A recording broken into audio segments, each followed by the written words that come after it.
DJ servicing सेवक टोला वाले भगत राज प्रस्तुत करते हैं गणपत बजाते रहना यार। पांडव म्यूजिक क्यों बंद किया रे?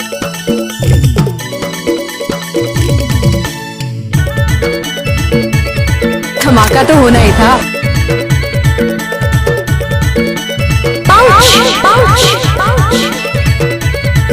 क्या बात है?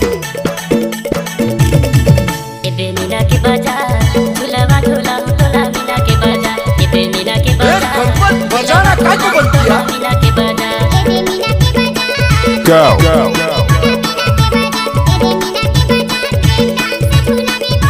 मीना के बाजार वो मीना के बाजार मीना के डीजे सर्विसिंग सेवक टोला वाला भगत राज उनके अरे जा जा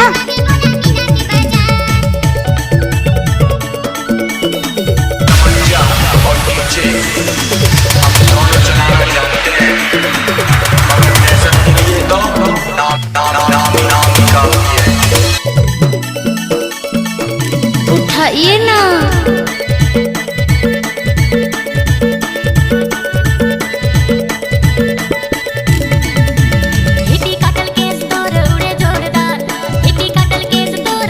कहाँ से ढूंढकर लाते हो तुम ये सब?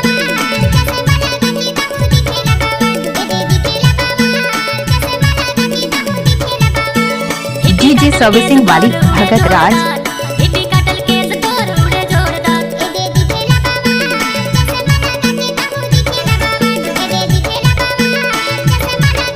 ये दे मीना के बाजार झूलावा तोला मीना के बाजार ये दे मीना के बाजार झूलावा झूला तोला मीना के बाजार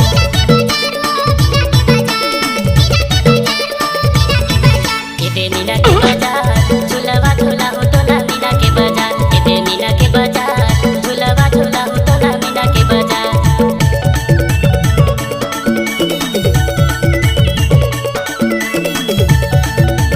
आपका नाम क्या है? डीजे भगत राज सर्विस सेवक टोला वाला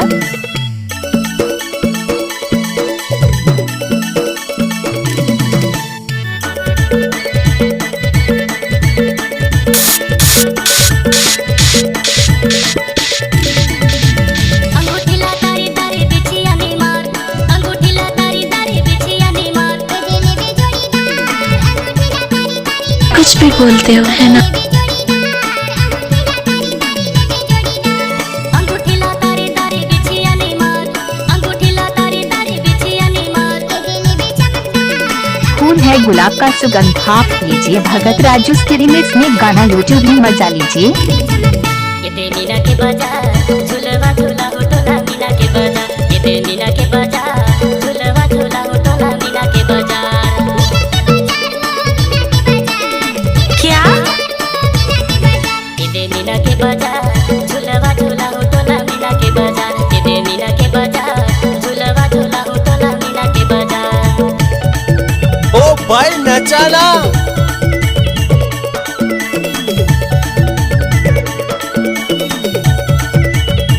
अरे आओ जरा देखते हैं।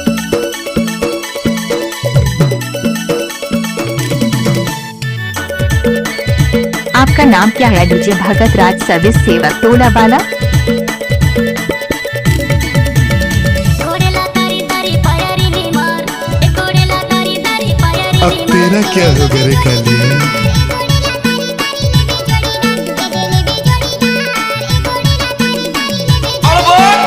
घोड़ेला तारी तारी पायारी नी मार घोड़ेला तारी तारी पायारी नी मार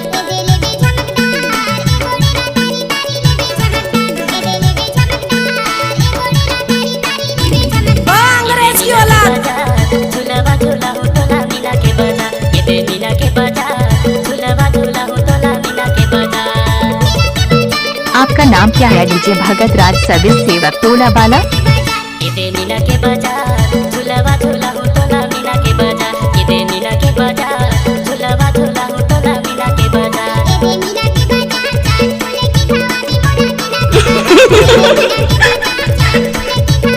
ये दे मीना के बाजार झूलावा झूला तोला मीना